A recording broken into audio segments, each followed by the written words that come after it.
Looking at all of this, do you think this 10th assembly, if they were in a position of Ken Nnamani's led assembly then, do you think they could have stopped a President Tinubu if he wants a third term today?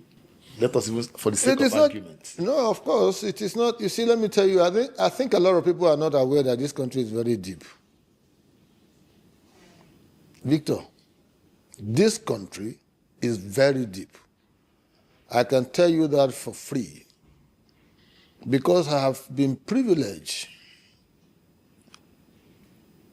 at a much younger age to be part and parcel of power play, power orchestration and all that, at top level. You know, you may choose to ignore me because I'm unimportant, but they say the importance of the unimportant. You may choose to ignore me. But I kept my ears to the ground, my eyes, watching a lot of scenarios. This country is very deep. It doesn't just come as easily as you say them. You want to, don't forget that General Sani Abacha was trying to do transmutation. 5 fingers of leprous hand, and everybody was gravitating towards that. Hey, you'd honestly ask for Abacha, this one that, this one that.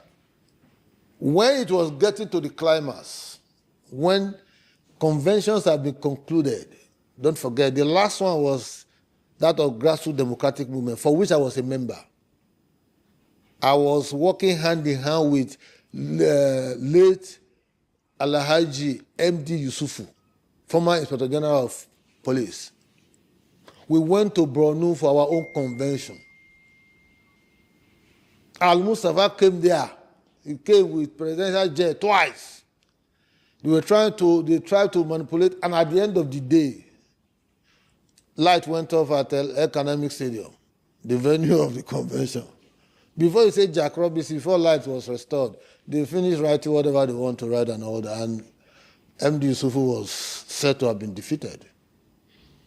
At that entrance to the Economic Stadium, they parked a station, a 504 Pojo 504, green color with flag to symbolize that Abacha. They said that it's Abacha. So when all those soldiers come, they salute, bah, they will go in. Some of them who were watching around and all that.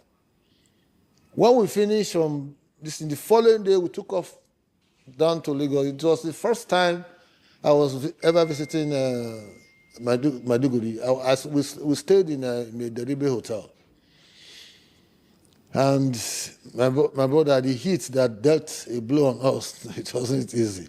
But we flew back to Lagos, and we were licking our wounds. But this National Assembly, I'm coming back to that. So okay. You see, it's not a matter of saying National Assembly. There are people who own the National Assembly.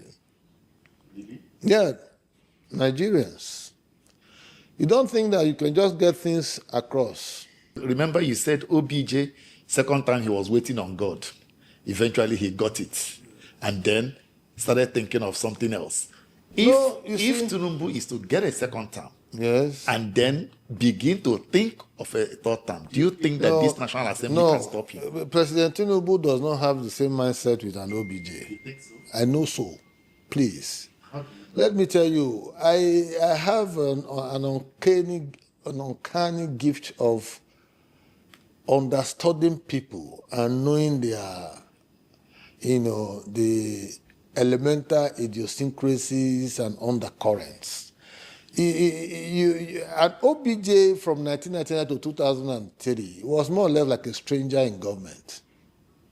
He has been in prison for 4 good years, for God's sake. You must give him the credit. He needs to cleanse himself up. He needed to bring himself to reality. You know what I mean? Solitary confinement. So, having been in prison, he needed to shield himself, shelf that prison mentality in him and come to the reality. And by the time he was coming to the reality, it was already 2002.